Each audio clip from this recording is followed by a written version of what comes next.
Mi nombre es Ricardo Hardy. Hola, mi nombre es María Alejandra Blanco Gutiérrez. Hola, me llamo Nicolás Serrano de La Paz.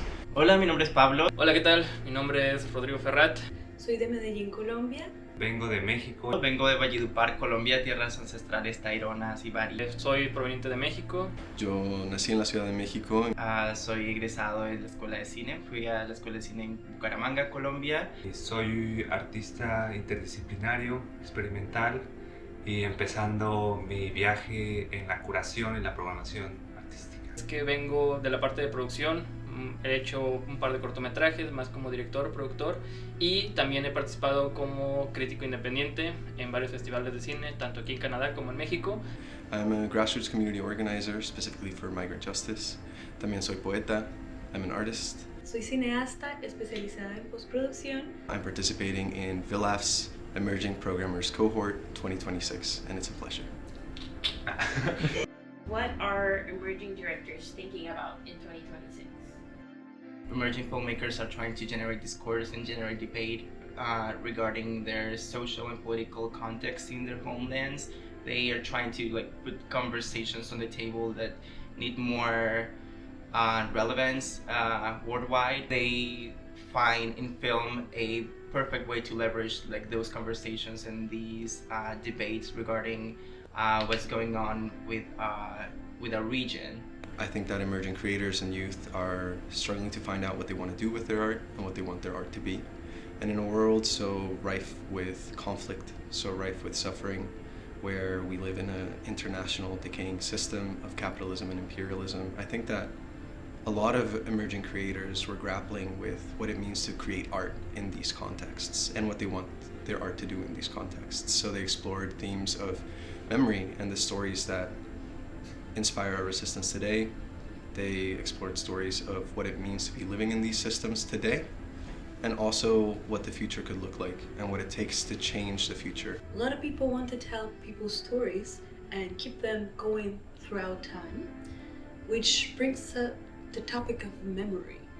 So lots of films talked about memories and how we remember things or how we want people to remember us throughout our lives. I also noticed the theme of resilience and how Latin Americans like to laugh and cry and just enjoy life.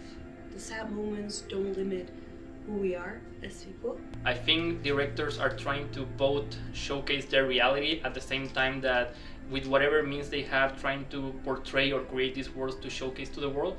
And I'm really happy that in the program that we created at the end, I think it's reflected on that.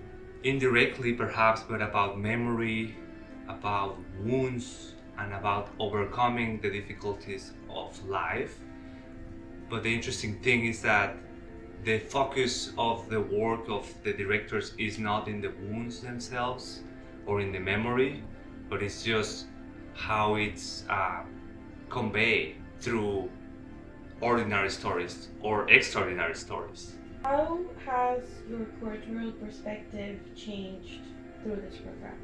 It has changed a lot. I think, especially coming from my background, going to festivals, there's this side of things where you think how a program should work or why, or you make these conscious thoughts of why are they selecting this and not selecting that, and seeing it now from this side, I think I appreciate more the politics in between, and it's not separated like the filmmaking process or the technicalities or the narrative wise with the politics.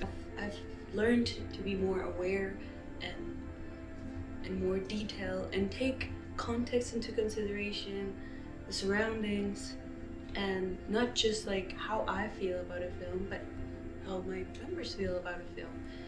I've learned a lot about collaboration, but overall just to be more aware. Going through this program has taught me that a lot of the process is shared, whether you are aware of it or not. So I feel more excited for collaboration in curatorial practices with other people. I think that something that I really have appreciated throughout this whole program has been the questions about who is curating and who has the power to curate and create spaces.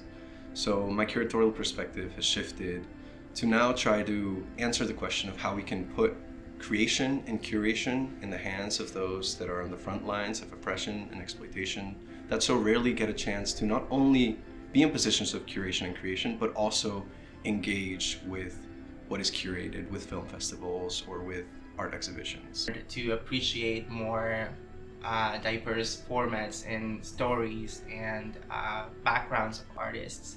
So I also learned to curate for the community and not so much just for myself.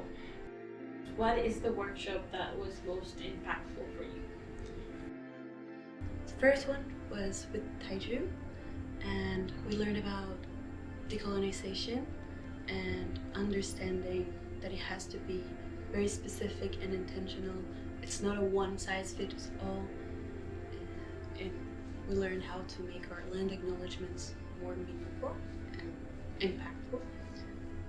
But also we learned about the concept of lateral violence, and that's something that I was not very aware, but now I can see it in my daily life and analyze that's what it is. And the second one was with Emily Dundas, curation, and how her as an artist curates art pieces, but how we put that into work for our films. So storytelling as a part of curating, and how we tell stories defines how we remember those stories.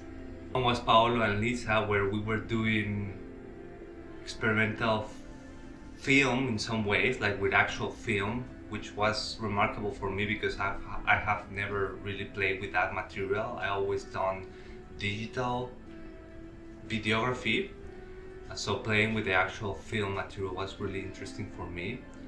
And it was also really fun, the workshop with Semillites, because we were doing things with our hands, we were doing scenes, and that was just really engaging. So those two workshops really stood out for me. I'm going to say Maria Cecilia Saba's workshop on queering curatorial practices, where she posits that our privileges and how much access we have to films basically change, mold, or shape the way we understand art and films and images. And this is inherently linked to Virginia Rico's workshop, where she says that accessibility is definitely linked to our privileges and how much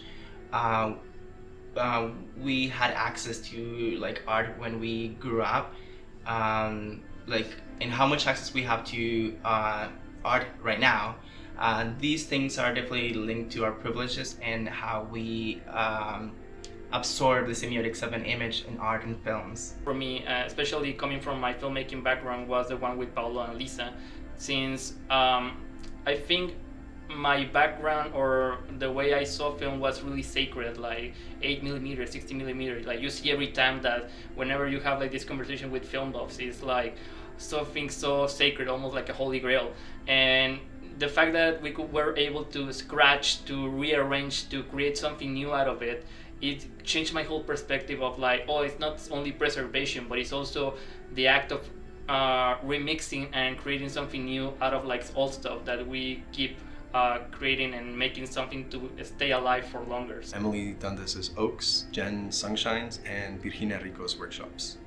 In specifically Emily and Jen's, we looked at the role of curation and how everyone involved in an event or a film festival, for example, has a curatorial role.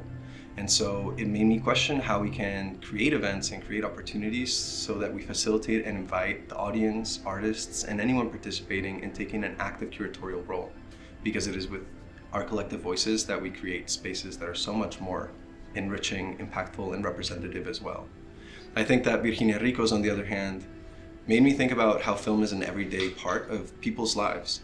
How film, as we may know, is transformative and holds transformative potential. But then it's sometimes difficult to realize that potential or to make that potential work for those that, as mentioned before, are in positions of exploitation and oppression. The second iteration of the Emerging Latine Programmers Mentorship has shown us once more the importance of programs that offer a comprehensive sharing of skills and knowledges to emerging creators and curators, and the incredible interlearning possibilities between different generations of arts administrators and programmers. From developing a film call to building outreach strategies relevant to our communities, to getting a taste of some of the many flavors and forms of curation as shared by our wonderful mentors. We wanted to take a moment to shout them out. Semillitas Hernandez Velasco, Akira Ayatel, Maria Cecilia Saba, Virginia Rico, and Mary Mullen, Jen Sunshine, Tadeo Rios Davila, Christian Sida, Emily Dundas Oak, Kathleen Mullen, Yalfnau and Aska from Taju Consulting, Ana Tonso, Lisa Marr and Paolo Davanzo from EPFC North, Jose Luis Cano. and Selena Sehe. We also want to take a moment to shout out our incredible funders without whom this project would not be possible, for believing in it and for giving us the opportunity to continue exploring the impact of offering mentorship opportunities to arts workers and emerging programmers.